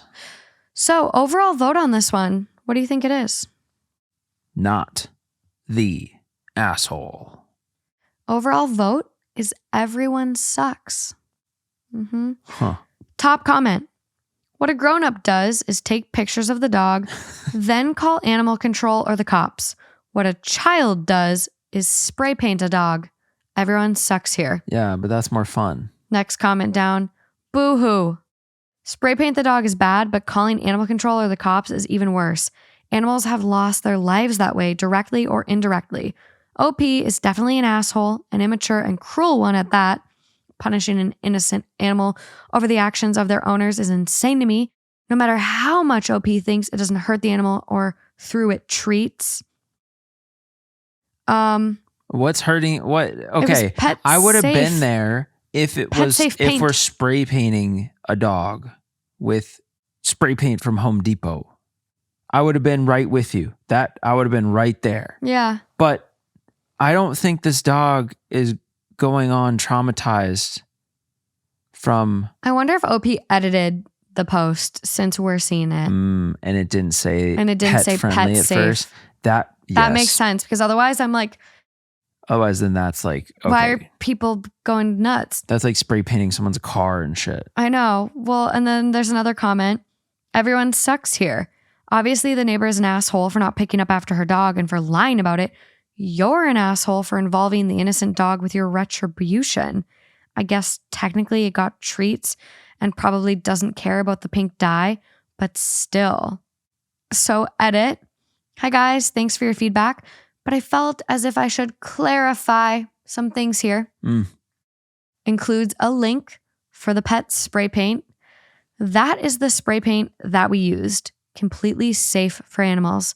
I can also assure you when the dog was getting spray painted, which is probably the wrong word to use in the beginning, he was completely fine. And it took maybe 1 second to do a small stripe down his back. And then he got treats and also some belly rubs. People asking how we knew the dog was the one popping in my yard. My other neighbors does not have a dog, nor does their neighbor. Also, I'm not calling her old. She used her age as an excuse for why she can't properly care for the dog, which she is not doing. Me and my other roommate work from home, and I've only ever seen her take that dog out on a walk a handful of times in the months that she's had it. Hence why he is pooping in our lawn. Also, my only other option was to call animal control, which would not have ended up any better for that dog. Yeah. I understand that I could have done something towards my neighbor and not the dog, but I warned her. If she allowed him back on the property, I would do it. Also, she was more than angry, so mission accomplished, I guess. Look, in future, me and my roommates will probably handle this better, but in all honesty, the dog probably got more treats and attention in that time we put the color on his back than he has in months. I know, it's sad. I think you did great. I applaud you. I'm cool with it. And OP does have a comment that the spray paint washes off. The dog paint washes off. Oh. With just water. Okay, what are we freaking out about, everybody? That's fine. Oh, that comment from OP, it actually says, the spray paint we used was pet safe, as in specifically designed for dogs and can wash off with water. It got downvoted 20 times so far. Okay. I don't know. I feel like this one's not that outrageous. I kind of understand. I'm a big animal lover. I kind of understand. Big animal lover, and this does not strike any chord. It's just it's sending a message. You're not taking it out on the dog. The dog was just the messenger in a totally not harmful way. I like it. Sometimes people need to be shown a little tough love. And the dog got a cool do, and now maybe he'll get some attention as she washes him. Truth. So, and a much needed bath, probably. I'm sure. I'm very sure. Okay. Well, that's all I got. That's all I got. G-O-T. Got. Not Game of Thrones. No, but God. Yeah, my mind went there for sure. I have so many other really, really fun stories I have for this theme, though. They will be going to Patreon. There's a couple I just want to tease for you guys. One is, am I the asshole for refusing to take my sister to Ren Fair because of what she wants to wear? Haven't read it at all. Very curious about the outfit. I really want to go to a Ren Fair this year. That's on my list for summer activities. The one in Minnesota is supposed to be one of the best ones. Did you know that? Mm-hmm. I really want to go. We talk about Ren Fair a lot because of Audrey on Group T on Patreon. I don't think I've ever called it that though. Renaissance Festival? Well, that, but not Ren Fair. Oh, that's an abbreviation. Ren Fair. I know. It's just, But also another reason to come over to Patreon. We have not had our July Group T yet. It's going to be scheduled for a little bit later in the month. So hop on. We do Zoom sessions. We catch up. We really get to know you guys personally. We have our friend Coralie in Denver who helped us secure a pony hotel when we drove my pony from Denver to LA. Pony's doing great. Again, you guys will see some pictures. Right there. Right back there. Yeah, we have Steph, our trauma llama in Canada, who is an amazing mental health therapist. I mean, there's so many people we meet on Group T, and I'm going to start giving our Group T people shout outs every episode. Yeah. Because I really do love our Patreon family, and it is so special to really get to know you guys and have faces and names, and I could talk about you guys when I have a story that reminds me of you or a problem you're being faced with. So please come over and join us, even if it's the free tier. There's going to be a really, really good free story this month. I think it's going to be this one. It's kind of a wedding vibe. It's titled, Am I the Asshole for Suggesting My Brother and His Fiance Bring Out a Cake at Midnight on their wedding day for our grandma's 80th birthday?